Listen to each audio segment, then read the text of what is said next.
Hey, where'd that go? Where'd it go? What's that? Well, as I wondered what was going on, my husband got demoted because he seemed to be making more mistakes at work. He has never been a hard worker, so he didn't seem too shocked by the demotion. But he kept forgetting things more and more, so we went to the hospital just to make sure.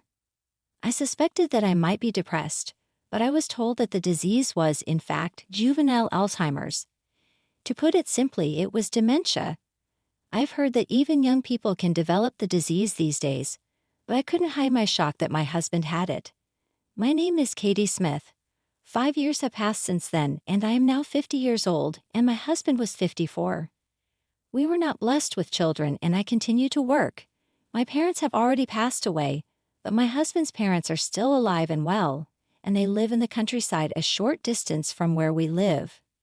They're very warm people, and when my husband was diagnosed with Alzheimer's, they even suggested taking him in themselves and that I should get a divorce. But my husband, who originally hated living in that country, adamantly refused to do so. I didn't immediately decide to get a divorce because of my husband's illness either. We have been together for nearly 20 years as husband and wife, by fate, not just by sickness and in health. Though I thought it would be wrong to say goodbye just because he became ill. Although my husband became more forgetful, it wasn't like he could no longer lead a normal life. Perhaps the medication he takes to control the progression of the disease is working. It isn't so bad because it's not like he's unable to do anything, and he's still able to recognize me. Although he sometimes doesn't respond to me, he's not much different from a normal person when he acts normally.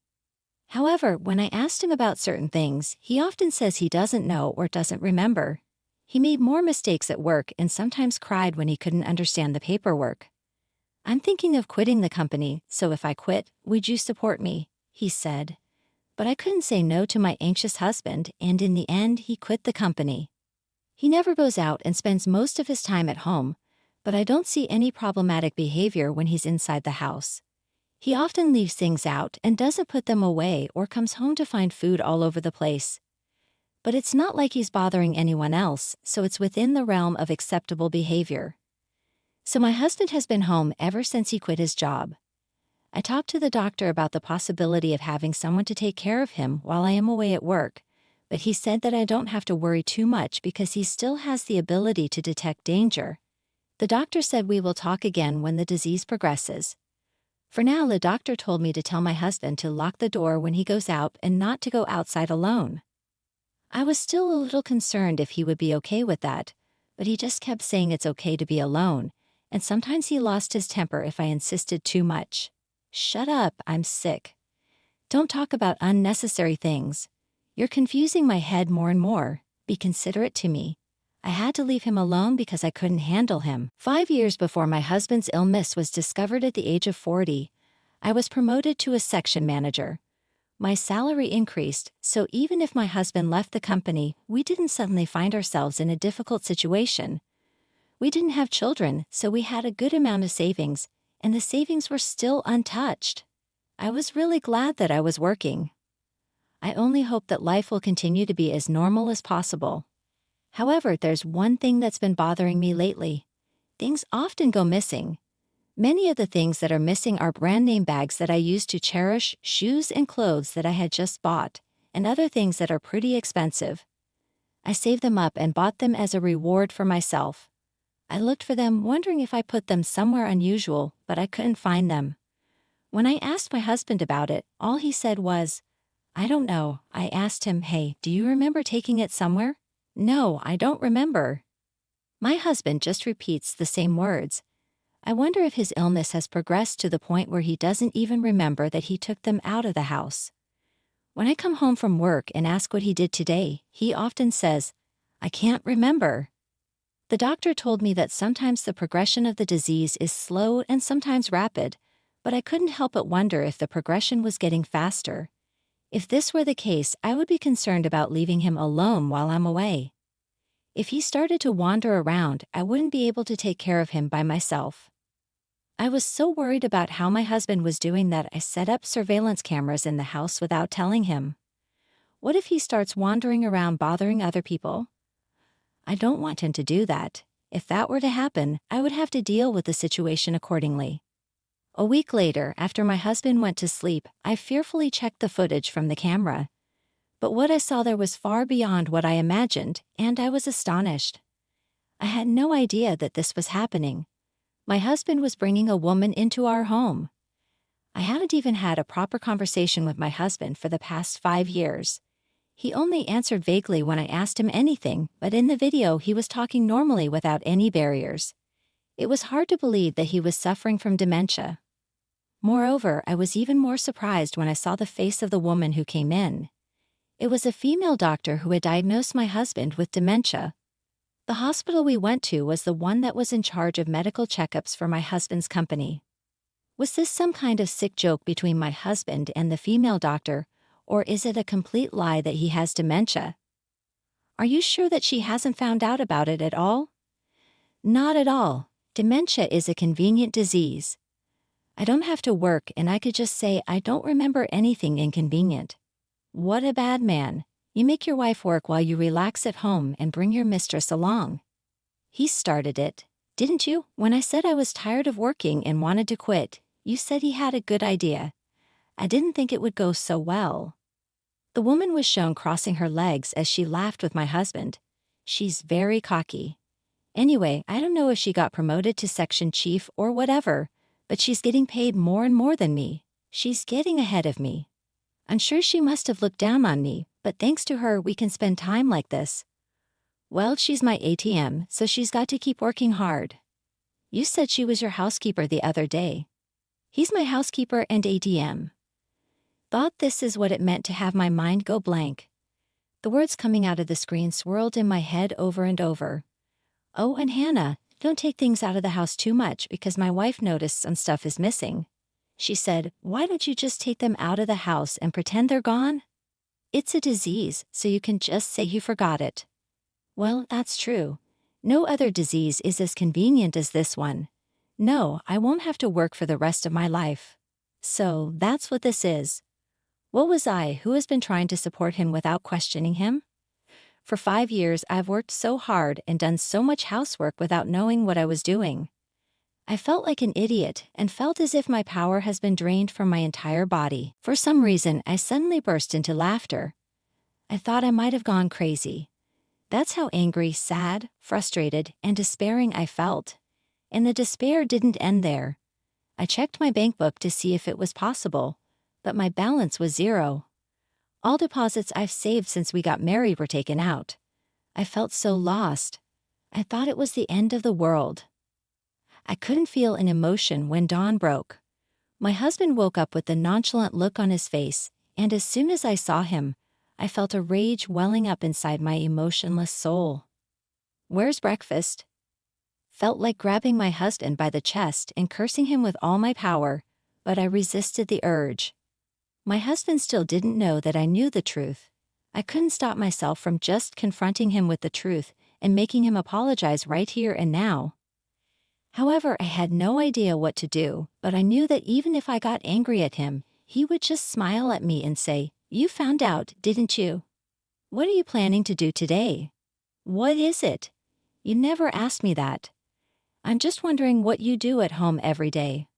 I really want to work like you do, but I'm sick, so I just scare everyone around me. Some trouble. I envy you for being able to work." I wondered how he could say such things so blatantly. Of course, since it is a clear fact that he cheated on me, I can use it as a reason to file for alimony and divorce. But when I thought about the past 5 years, I was so frustrated and burst into tears. I feel that people who can do such things with impunity would normally say, "I'm just kidding." Then they will try their best to make excuses by putting up some unexplainable logic. A few days passed as I figured out what I should do. Just looking at my husband's face made me want to throw up, but I endured it patiently. The camera remained attached. My husband thought I knew nothing about it, so he continued to bring the doctor in when I was out of town. I said, "Hey, did anyone come in today?" "I thought I smelled someone else," he said. "Well, I might have come, but I don't remember. Maybe it was a salesman." "So how are you feeling? You've been looking better lately. Are you on the men treatment?" "I don't think so. I think I've become more forgetful lately. The doctor said that once he had the disease, you can slow down the progression, but you can't cure it. That's right. That doctor was a beautiful woman, wasn't she? Was she? I can't remember her face. In a way, I was impressed that he could continue to act like this for so long. I couldn't just shut up and sit, so I visited my parents-in-law with the recorded video in my hand without telling my husband. They're always so kind and considerate to me, but they're my husband's parents. It was alive. I said I didn't worry at all. No matter how bad he might be, he's their son, and they could take my husband's side rather than mine. They might say that my husband cheats on me because I, his wife, am not good enough. Some might say that I was an unfit wife for not understanding my husband's reluctance to go to work even after telling such a lie. I had no one else to talk to. I was thinking if both of them blamed me, I would just give up, shut up, and get a divorce. Mr. and Mrs. Smith, I'm sorry to call you out of the loop, but I wanted to talk to you about something. What's wrong? You look so worn out. What happened? Man, anyway, come on up. Are you hungry? I'll make you something hot to eat. My mother-in-law's words almost made me cry. I didn't need to worry at all. My parents-in-law, who saw the video of the affair between my husband and the female doctor, got down on their knees and apologized to me on the spot. Stupid son, I'm so sorry. Katie, I am so sorry. Instead of blaming me, they were crying and holding my hands, which made me cry too. It was as if all the tension that built up in me for so long was suddenly gone. But that didn't make my anger at my husband disappear. But I was happy from the bottom of my heart to know that I have someone on my side. There was one more thing that made me happy. To my surprise, I received an offer of promotion to a department head position. I was more than happy to know that there was a place where I would be recognized if I worked hard. I was reassured that there is a place for me too. Hey, Katie, are you listening to me? What? Oh, I'm sorry. I was a little spaced out. I was thinking about how I could punish my husband, and I got a little carried away. It's not funny if you and your husband are both demented. His words made me think of something. I wondered if you would take care of me if I became demented. Screw you. I've got my hands full with me myself. There's no way I can take care of you. When I said this, my husband looked at me with wide eyes. From then on, I tried to say a little more of what he said before every day to make it more real. Hey, what was I doing earlier? I've been making a lot of mistakes at work lately. I seem to be forgetting things. I forgot how to use the washing machine or how to cook rice.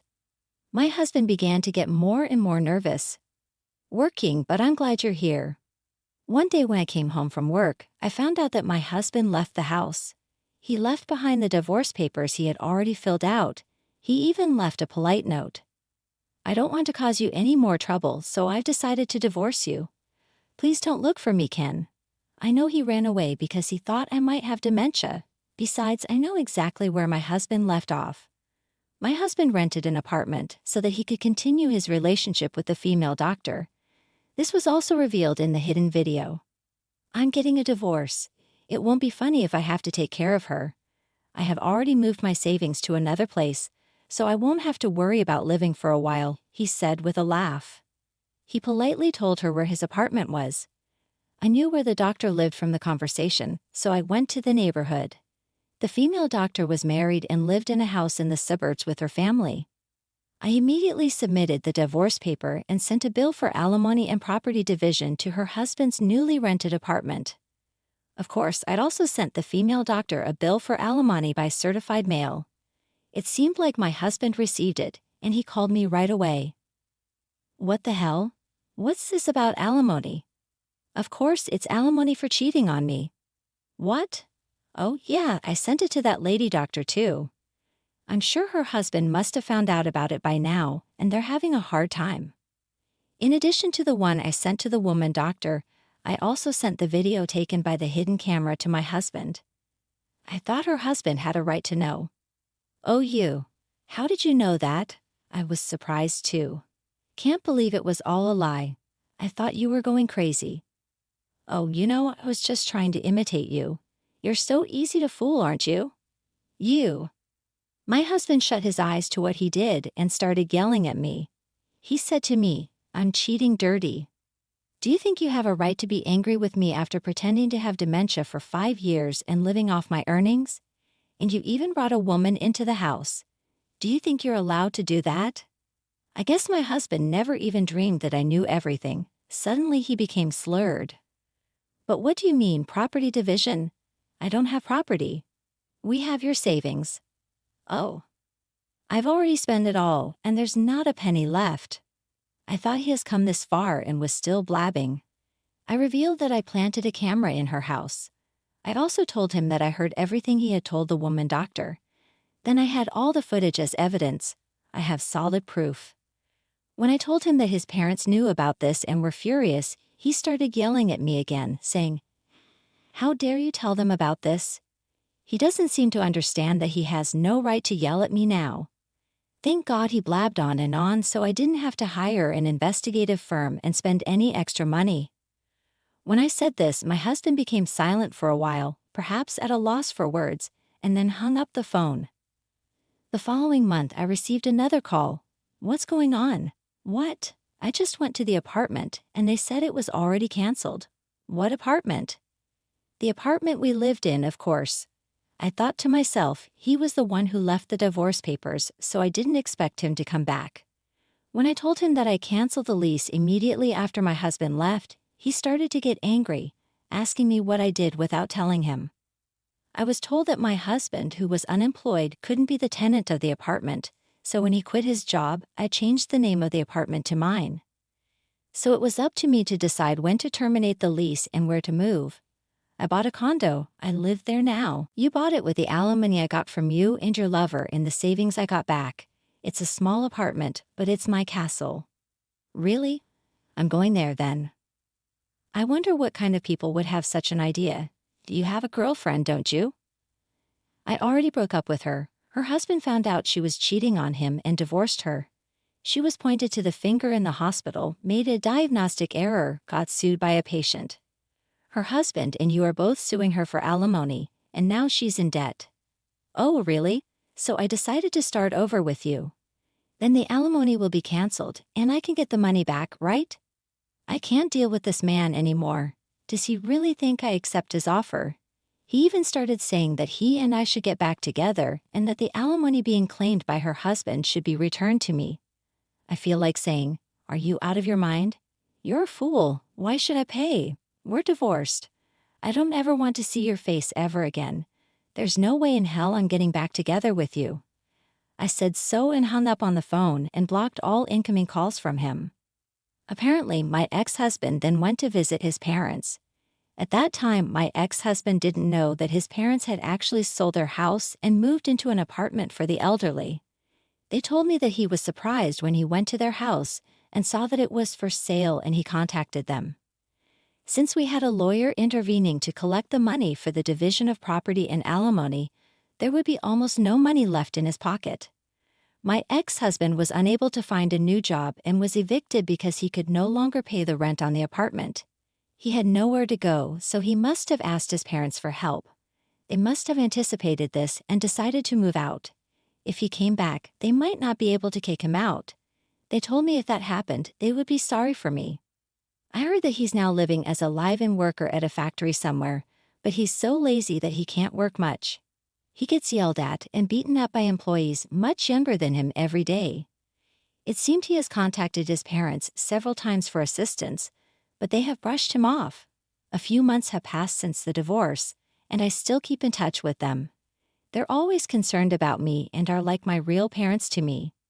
I want to continue to be close to them, and if something happens to them, I will be sure to take care of them. I've been promoted to department manager and my salary has increased.